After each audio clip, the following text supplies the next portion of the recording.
Welcome back to 7 News this Saturday. Some of the largest religious holidays are around the corner, including Easter and Passover. But these holidays have changed really some over time. And the inventor Rabbi Jamie Korngold joins us this morning to talk more about this. Thanks for being here. Oh, my pleasure. Thank you for having me on the program. Okay, so first let's start off with Passover. Let people know what, just basics, what Passover is all about, especially how the holiday represents in the Jewish faith. Well, Passover is a holiday that celebrates the Israelites' liberation from slavery in Egypt. And it's a fascinating holiday because it has been embraced by both Christians and Jews. And ostensibly, the holiday celebrates God reaching down here with his outstretched arm and freeing the Israelites from Egypt. But what I find fascinating is even people that don't believe in this interventionist concept of God still find the holiday meaningful because it has all those qualities of a great holiday. It celebrates freedom. It cultivates compassion. It has food, family, and friends. Yeah, you can't beat that right there in itself. And you have a book here. It's called The God Upgrade.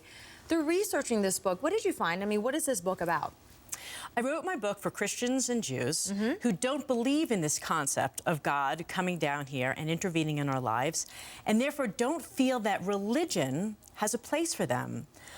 My book is a plea to start a conversation about what is God in the world as we know it. The normative concept of God is that God is this deity, and we pray to God, and if we're good, God rewards us, and if we're not so good, God punishes us. But we need only listen to your news segment this morning to realize that's just not how the world works.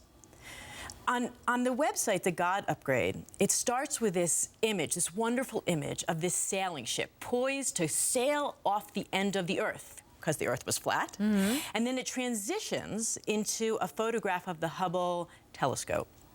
And I'm trying to portray the fact that our understanding of the world has upgraded, it's changed.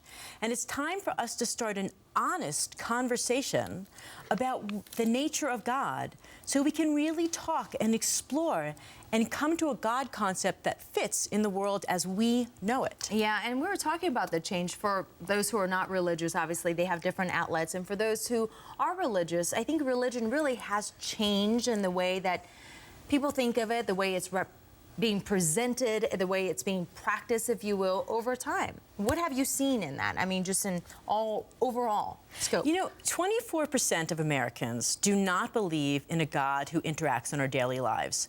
They believe that God maybe got the world started, but has been hands-off ever since. And I feel that religion today has no voice for those people, that religion has really become dominated by extremists who believe that God is part of the everyday equation, and if you don't believe like I believe, then there's no room for you. And your book obviously starts a conversation on it, which is very important, just to get people talking. You have a couple of signings, book signing coming up. The first is in Boulder Books. This is on the 20th, along with Tatter Cover on Colfax, right here in Denver, which is on the 27th, that people can come out and say hello and meet you in person. So and join the conversation. Yeah, absolutely. All right, thank you so much. We appreciate it, Rabbi, for being here today. Thanks so much for having me on the program. Okay. Moving on to other news this morning now, Wells Fargo is cutting